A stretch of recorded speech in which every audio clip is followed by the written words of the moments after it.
Hello, Resurrection.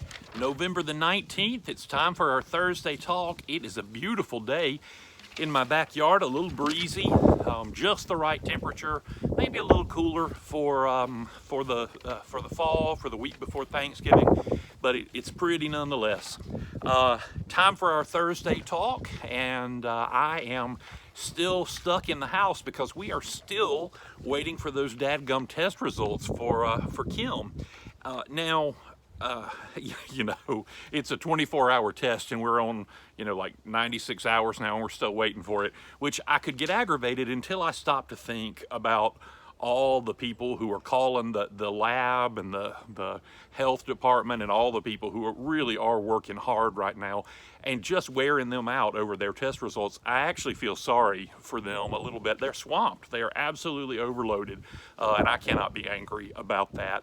So you all pray for those poor people, and thank you for praying for Kim. She seems to be doing fine.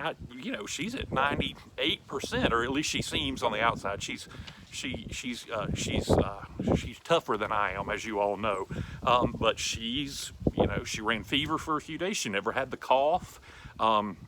Ran the fever for a few days, and a headache and fatigue, body aches, things like that, but is basically fine now. So I don't know if that's what it was, if it was the coronavirus or if it was something else, but just as soon as I know, I will let you know so that we can get back to it. We canceled Wednesday night. Last night we had to. There was not there wasn't any other choice with that, but so many of you have texted me about how much you missed that Wednesday Bible study. I did too. I've come to depend on that group. You kind of serve as my sometimes as my sounding board. We talk about things in that group that we wouldn't talk about as a whole church, and I feel like you're my confidants in some ways, and vice versa. So I do miss you when we're not together. We've got a bunch of folks who have just started coming since the beginning of the year, so they've never seen it in full swing. They've never seen it with dinner and all of that. So I am excited for you one day to see all of that as well. We will cancel it for this Wednesday as well, but that's because it's the day before Thanksgiving, and I know that you'll practically have the bird in the oven at that point. We always cancel that one, so it's canceled for this coming Wednesday as well. This Sunday, church will be online. It's the best decision I can make with the information I have right now.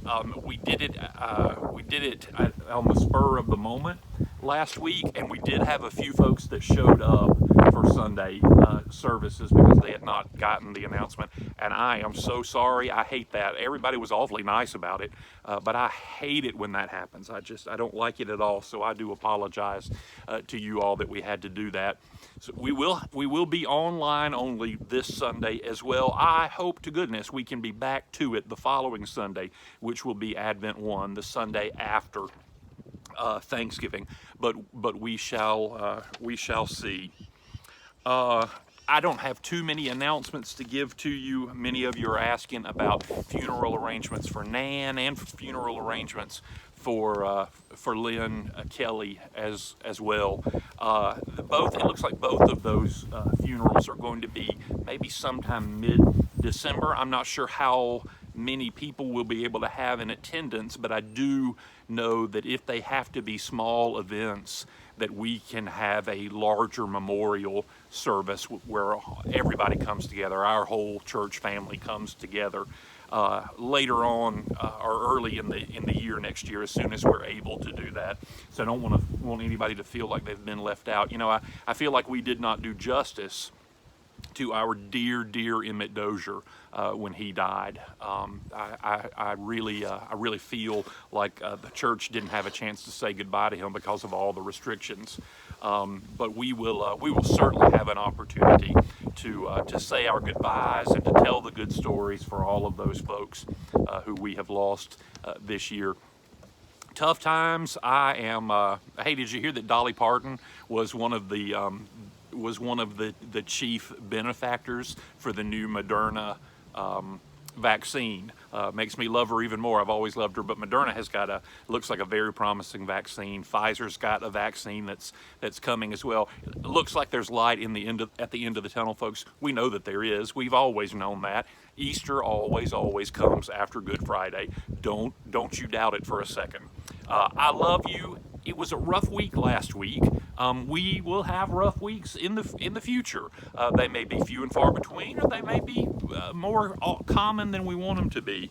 But we're here together. We've got each other. God gave us to each other for a reason, and we will stick together. We'll draw in, and we'll circle up, and we'll call upon the name of the Lord.